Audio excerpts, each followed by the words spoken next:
Bienvenidos a Alcance de Z Church, la iglesia en línea de nuestros queridos pastores Larry y Loretta Huggins.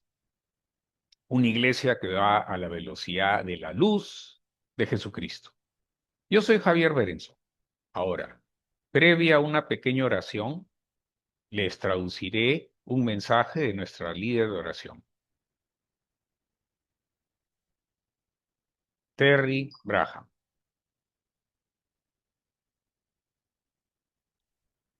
Padre amado, que el mensaje de hoy no sea de mis palabras, sino que proceda de tu palabra viva, inspirada mediante el Espíritu Santo. En el nombre de Jesús, amén.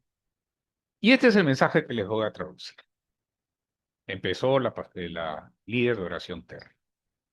Así que, el título de mi mensaje de hoy es Desde ahora en adelante, sin distracciones, sin demoras. Comencé a leer y estudiar mis capítulos favoritos del Evangelio de Juan. Luego de pasar un tiempo en adoración, el Espíritu Santo comenzó a resaltar un par de frases en algunos capítulos. La primera fue, de ahora en adelante, y la segunda, no más demora. Hasta ahora no me había dado cuenta de la frecuencia con que se usan, especialmente en esta parte de Juan. Le pregunté a Google si la palabra que está en la Biblia en inglés que he traducido, que se llama henceforth, que de ahora en adelante la voy a traducir en español. En inglés es arcaica. No pude evitar reírme. Es como una de esas palabras que tus padres podrían usar o tu madre podría usar para enfatizar algunas reglas familiares que estabas incumpliendo. ¿Cómo? De ahora en adelante, henceforth, limpiarás tu habitación antes de ir a visitar a tus amigos. Cuando vi esto me hizo sentir más joven. Esta palabra, henceforth, tiene más de 650 años, remontándose al siglo XIV. Significa desde este momento o de aquí en adelante. Indica un punto de partida para una nueva regla, acción o novedad en la vida. Un cambio de tiempo o estatus, una mejora o un cambio de identidad. En el Juan capítulo 13, justo antes de la crucifixión de Jesús, se acerca el momento de su partida, justo antes de su gran anuncio a sus discípulos, incluso antes que comenzara la última Pascua que transcurrió acá en la tierra. Él era plenamente consciente que había llegado el momento de partir y regresar con su Padre Celestial. Lo sabía. Era completamente consciente de que el Padre había puesto todo en sus manos, que había venido de Dios y que ahora era el momento de volver a Dios. No había más demora. Conocía la voluntad de Dios y se entregó a ella. El diablo también lo sabía, pero cuán ofendido pudo haberse sentido Jesús con sus discípulos después de haber regresado 3 veces para despertarlos cuando les pidió que oraran por él en el huerto de Getsemaní. No es como si Satanás, conspirador, empezara a sabotear los planes e intentar por todos los medios posibles desviar a Jesús de su camino. En ese momento entra a tallar Judas. Juan, capítulo 13, versículo 2, dice que después de la última cena, el diablo había puesto en el corazón de Judas Iscariote, hijo de Simón, la idea de traicionarlo. Nótese que la idea de la traición ya había sido sembrada en el corazón de Judas, lo cual pudo haber sido una gran distracción y un retraso para que Jesús cumpliese todo el plan de Dios. Pero Jesús no lo permitió. En Juan 12, versículos del 5 al 7, María había venido con un corazón lleno de profunda gratitud para ungir los pies de Jesús en preparación para su sepultura, sin saber que lo estaba haciendo.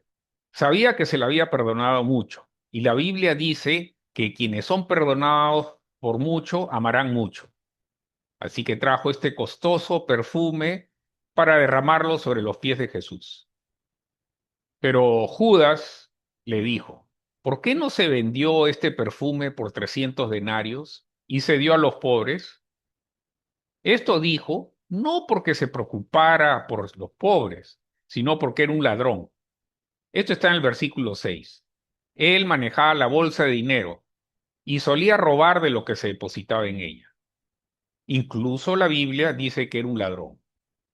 Pero Jesús dijo, no la molestes a María. Ella me ha ungido para el día de mi sepultura, porque a los pobres siempre los tendréis conmigo, pero a mí no siempre me tendrás. Y le permitió continuar a María. Judas no estuvo de acuerdo con la decisión de Jesús. Podríamos preguntarnos, ¿cuál fue el momento exacto en que Satanás sembró la semilla de la traición en el corazón de Judas? Vemos que se ofendió. Fue el principal instigador de la queja, considerando que era un desperdicio de dinero que María rompiera el costoso frasco de alabastro para derramar medio kilo de nardo sobre los pies de Jesús y ungirlo para su sepultura. Cuando comencé este mensaje, no sabía que iba a tomar este rumbo, pero aquí vamos. ¿Amaba Jesús a Judas? Por supuesto, claro que sí. Recibió el llamado a seguirlo junto con los 12 apóstoles. Durante 3 años, Judas caminó con él y los demás discípulos. Se sentaba a la misma mesa, escuchaba las mismas enseñanzas, presenciaba los mismos milagros, todo lo que Jesús hacía. Estaba con Jesús, pero ciertamente no lo apoyaba incondicionalmente ni lo seguía con todo su corazón. La cercanía no siempre implica pureza de corazón.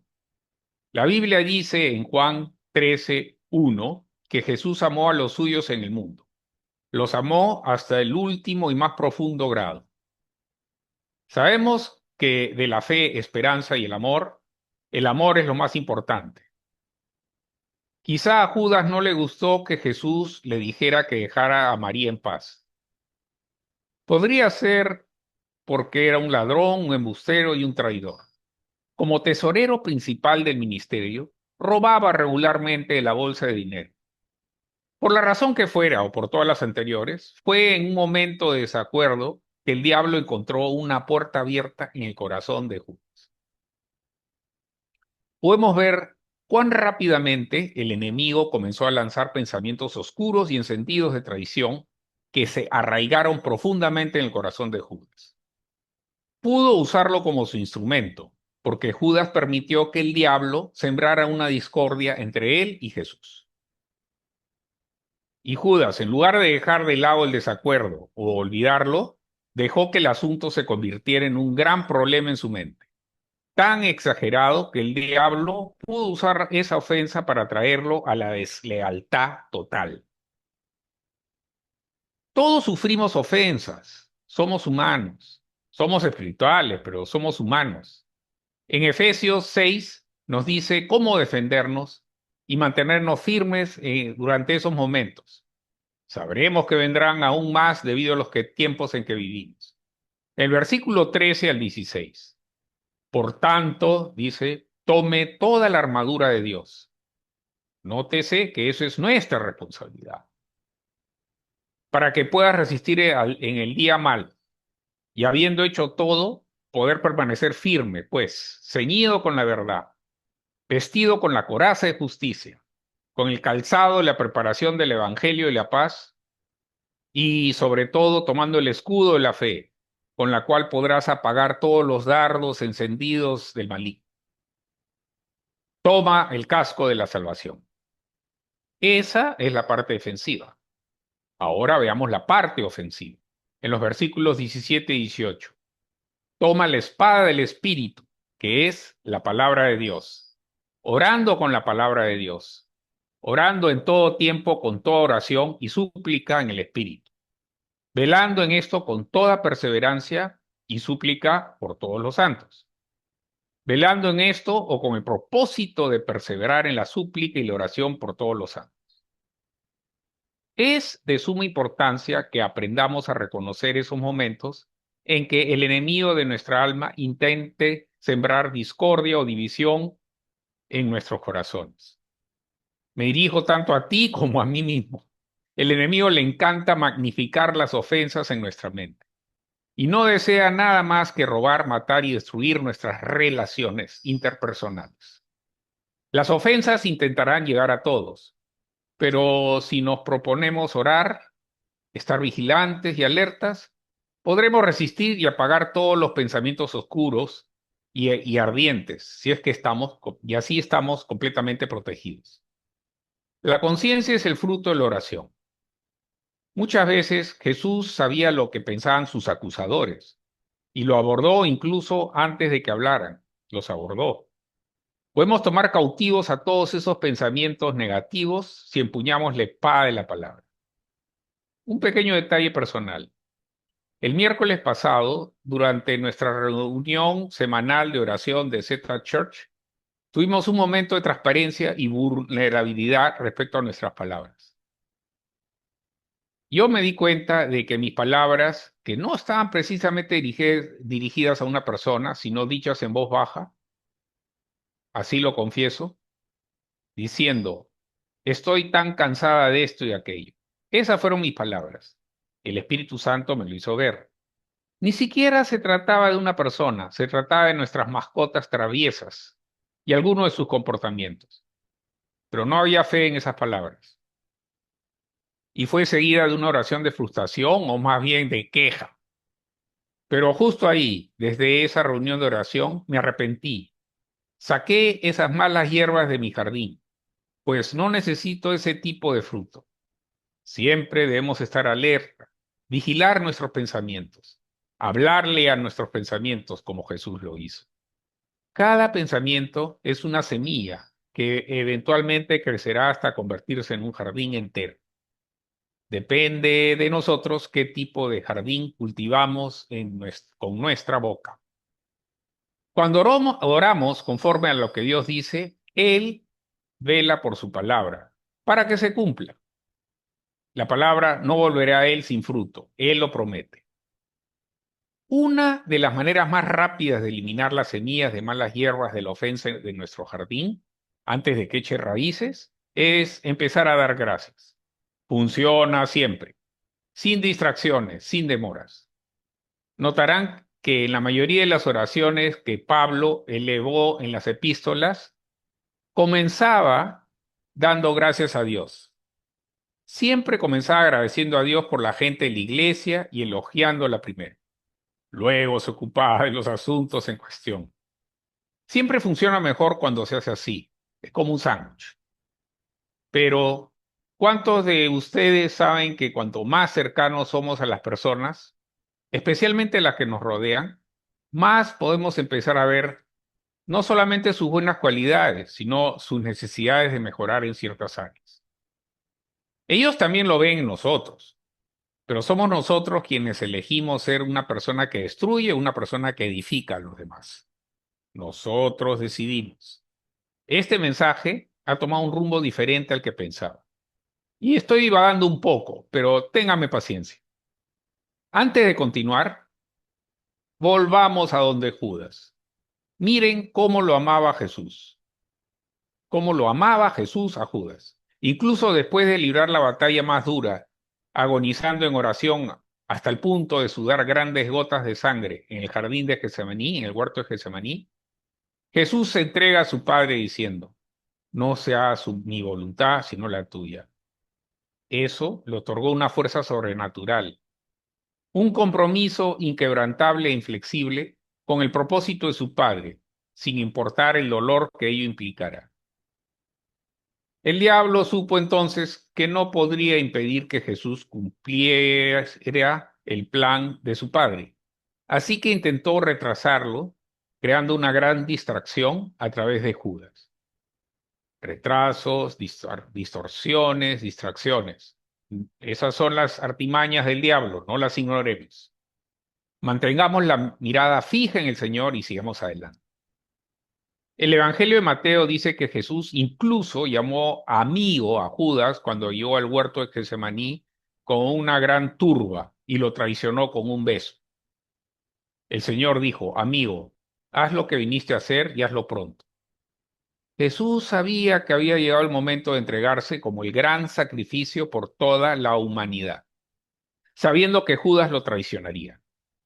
En la última cena, ¿qué hizo? Se levantó, se ciñó el sari, les lavó los pies y también luego les repartió y le dio la primera comunión a todos.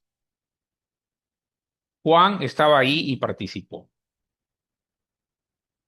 Ahora bien, la comunión debe ser una celebración entre Dios y sus hijos. Consolida y sella la decisión de alianza que ya has tomado de recibir y seguir a Cristo. No se trata de un simple ritual religioso. Cuando lo recibimos con fe, produce una fuerza sobrenatural. Es real, es poderoso. Los discípulos llamaban a Jesús Señor. Judas solo lo llamaba Maestro. Hay una diferencia.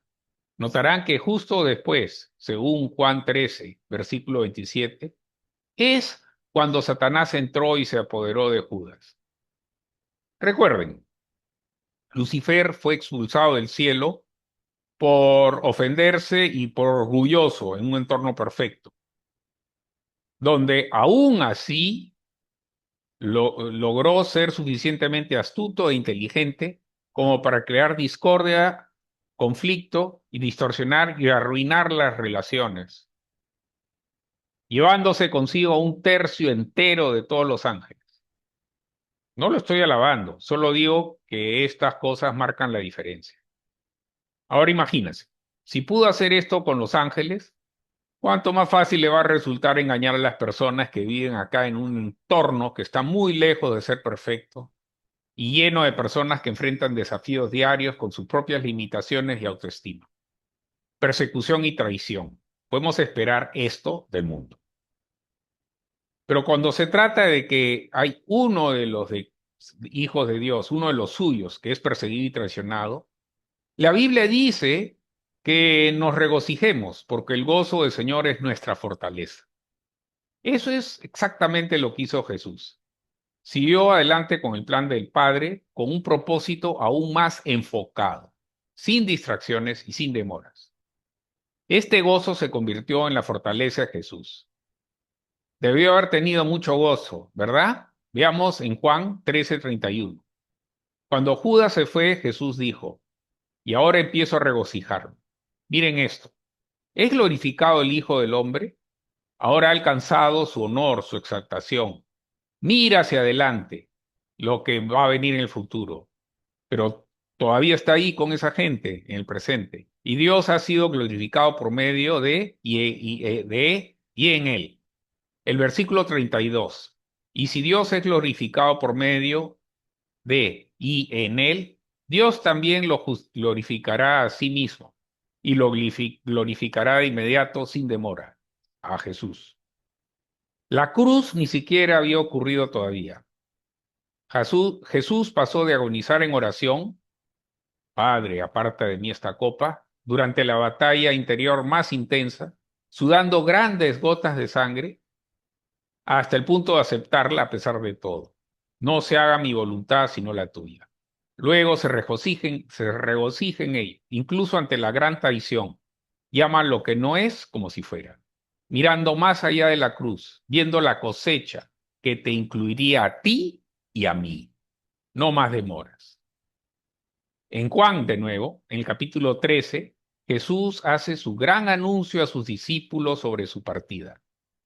Han estado con él en las buenas y en las malas.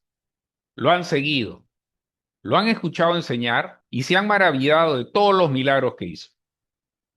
Declara su plan, dijo, me voy y volveré al Padre. Solo estaré con ustedes un poco más de tiempo. Voy a un lugar donde no pueden venir ahora, pero podrán venir después. Imagínense la expresión de sus rostros, de los apóstoles, de los rostros de los apóstoles, cuando Jesús finalmente, con valentía, declaró su dedicación. Pedro rompe el silencio y pregunta, ¿por qué no puedo seguirte ahora? Yo doy mi vida por ti. Gracias a Dios por la valentía de Pedro. Y el apóstol Tomás, aún algo desconcertado, interviene. En Juan 14:5 dice, Señor, no sabemos a dónde vas. ¿Cómo podremos saber el camino?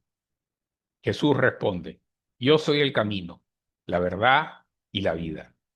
Nadie viene al Padre sino por mí. Si me conocieran, también conocerían a mi Padre. De ahora en adelante lo conocen y lo han visto. Esto es poderoso cuando decimos eso de nosotros mismos también, que de ahora en adelante lo conocemos y lo vemos, al Padre, porque conocemos a Jesús. En Juan 14, versículos del 8 al 9, Felipe le dice, muéstranos el Padre, Jesús, haznos ver el Padre. Eso es todo lo que pedimos. Entonces estaremos satisfechos. Jesús respondió, tanto tiempo he estado con todos ustedes y todavía no me reconoces, Felipe. Podría haber dicho, estoy cansado de todos ustedes, gente de poca fe, pero gracias a Dios que no lo hizo. Así que de ahora en adelante, cualquiera que me haya visto, ha visto al Padre, dijo Jesús. Recuerden que de ahora en adelante indica un punto de partida, una nueva regla, una acción, o en este caso, un estado de ser completamente nuevo. Podrías preguntar, ¿cómo se aplica esto a mí? En Juan 15:16 Jesús dijo, no me eligieron ustedes a mí, sino que yo los elegí a ustedes y los designé. Yo los planté para que vayan y den fruto, y sigan dando fruto para que su fruto sea duradero, para que permanezca, para que todo lo que pidan al Padre en mi nombre como representantes míos, Él se los dé. Jesús anima a sus discípulos a creer en Él, asegurándoles que estará con ellos y a seguir obedeciendo su mandamiento de amarse los unos a los otros. Luego les presenta al Espíritu Santo, nuestro gran ayudador. Juan 14, veamos quién es el Espíritu Santo. Jesús dice, y yo rogaré al Padre, y Él les dará un consolador, alguien que los consuele, un consejero, un ayudador, intercesor, abogado, fortalecedor, compañero, para que esté con ustedes para siempre. En otras palabras, el Espíritu Santo es todo lo que necesita. Versículo 17. El Espíritu de verdad, a quien el mundo no puede recibir ni acoger porque no lo ve, ni lo conoce, ni lo reconoce, aunque ustedes sí lo conocen, porque porque vive con ustedes constantemente y estará con ustedes. No os dejará huérfanos y sin consuelo, ni desolados, ni afligidos, abandonados, indefensos. Jesús volverá a vosotros a través del Espíritu Santo. Y veamos qué más hace en Juan 16, comenzando el versículo 13. Pero cuando venga el Espíritu de verdad, un Espíritu que da la verdad, Él os guiará a toda la verdad. Pero no hablará por su propia cuenta, sino que dirá lo que oiga del Padre. Y les anunciará y declarará las cosas que han de venir, las cosas que sucederán en el futuro. Él me honrará y glorificará, porque tomará, recibirá y extraerá de lo mío. Y lo revelará, declarará, divulgará y transmitirá a ustedes. Todo lo que el Padre tiene es mío. Esto es lo que quise decir cuando dije que Él, el Espíritu, tomará las cosas que son mías y se las revelará a ustedes. De ahora en adelante, Él estará con nosotros y en nosotros. Él se asegurará de que recibamos todo lo que tiene para nosotros y que nuestro abundante fruto permanezca. En todo nos tiene cubiertos con estas ricas promesas. Ahora nunca tenemos que temer. Tenemos fe en su nombre y en su poder que reside en nosotros. No nos pertenecemos ya a nosotros mismos. Nuestro nuevo estado de ser es donde todo es posible, porque elegimos creer y elegimos seguir creyendo. Incluso en Isaías, la palabra de ahora en adelante, henceforth, se usó en el decreto divino y la profecía sobre el nacimiento de Jesús. En Isaías capítulo 9, porque un niño nos ha nacido, un hijo nos ha sido dado, y de ahora en adelante el gobierno estará sobre su hombro, y se llamará su nombre admirable, consejero, Dios fuerte, Padre eterno, príncipe de paz. El aumento de su gobierno y la paz no tendrá fin sobre el trono de David y sobre su reino, para establecerlo, para afirmarlo con justicia desde ahora y para siempre. El celo del Señor de los ejércitos hará esto. Les digo hoy que su celo no ha disminuido ni un ápice.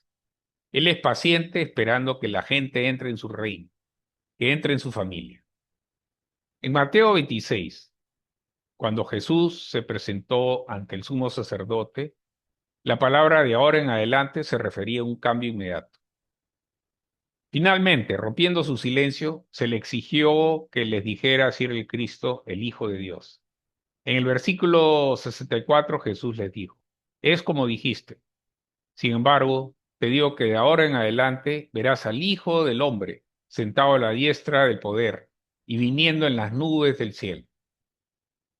El concepto de ahora en adelante, que significa un estado de ser completamente nuevo, también se usó en Génesis, capítulo 17, cuando Dios llamó a Abraham a Abram, que significa padre exaltado. Dijo, ya no te llamarás Abram, sino que tu nombre será Abraham, porque yo te nombré antes de que todo esto sucediera. Y dijo, te he hecho padre de muchas naciones. La revelación divina en el corazón trae un cambio de nombre para siempre. Simón se convirtió en Pedro. Esa comprensión creó un estado de ser completamente nuevo cuando Jesús le preguntó, ¿quién dices tú que soy yo? En Mateo 16, Simón Pedro le respondió, tú eres el Cristo, el Hijo del Dios viviente. Jesús le respondió, bienaventurado eres Simón, hijo de Jonás, porque esto no te ha sido revelado por carne ni sangre, sino por mi Padre que está en los cielos. Y yo también te digo que tú eres Pedro, y sobre esta roca de la revelación divina edificaré mi iglesia, y las puertas del infierno no prevalecerán contra ella. En la versión amplificada de la Biblia dice, las puertas del Hades no la vencerán, ni serán fuertes para su perjuicio, ni la resistirán. Dios nos ha renombrado, nos ha hecho una nueva creación. La frase de ahora en adelante significa transformación espiritual, el comienzo de una nueva vida en Cristo, dejando atrás los viejos caminos. Segunda de Corintios, versículo 5. Él murió por todos para que los que vivan ya no vivan para sí mismos, sino para aquel que murió por ellos y resucitó. Por tanto, de ahora en adelante no conoceremos a nadie según la carne, sino por el Espíritu. Y si conocimos a Cristo según la carne, ahora ya no lo conocemos según la carne, sino también por el Espíritu. Por tanto, si alguno está en Cristo, nueva criatura es. Las cosas viejas pasaron. Esto es algo perpetuo. Todas las cosas son hechas nuevas. En resumen, cuando recibimos a Cristo, hubo un cambio inmediato. Fuimos transformados espiritualmente. Nos convertimos en una creación completamente nueva. Estamos en un estado de ser totalmente nuevo y completo. Nuestro pasado y el arrepentimiento por el pasado ya no existe. Todo está bajo la sangre de Cristo. El enemigo de nuestra alma intentará distraernos, debilitarnos, interferir, poner obstáculos, hacernos sentir ofendidos o retrasados con la intención de desviarnos por completo del camino. Nos mentirá diciendo que no le pertenecemos a Dios y que Él no es nuestro Señor. Sabemos que el poder de la palabra de Dios es suficiente en toda situación. Y Él dijo que siempre nos hará triunfar. Mi oración por ustedes hoy proviene de 2 de Tesalonicenses capítulo 3. En la versión amplificada clásica en el versículo 3 dice, sin embargo, el Señor, aleluya, es fiel, y Él los fortalecerá, los asentará sobre un fundamento firme y los protegerá del maligno. Confiemos en el Señor que estén haciendo y que seguirán haciendo lo que les sugerimos y les encomendamos. Que el Señor dirija sus corazones a comprender y a manifestar el amor de Dios y la firmeza y paciencia de Cristo esperando su regreso. Este fue el fin del mensaje. Ahora les voy a dar mi propio mensaje. no el que acabo de traducir. Para acceder a la gracia y tener la bendición de ser hijos de Dios, tenemos que aferrarnos a lo que hizo Jesucristo por nosotros, creer que nos salvó y confesarlo con nuestros labios. Si quieres reinar con la gracia en tu vida y en la vida eterna, repite esta oración conmigo. Jesús, creo en ti. Jesús, creo que con tu sacrificio me libraste de la herencia de pecado con la que todos nacemos. Jesús, creo en ti. Te declaro mi Salvador y te tomo por mi Señor. Tú eres el Señor. Yo creo esto. Tú eres el Señor. Lo declaro en el nombre de Jesús. Y es así. Con el corazón se cree y con la boca se confiesa para salvación, integridad, paz, prosperidad y sanidad. Fue un gusto transmitirles este mensaje y espero que nos veamos el próximo jueves a las 6 de la tarde, hora Perú.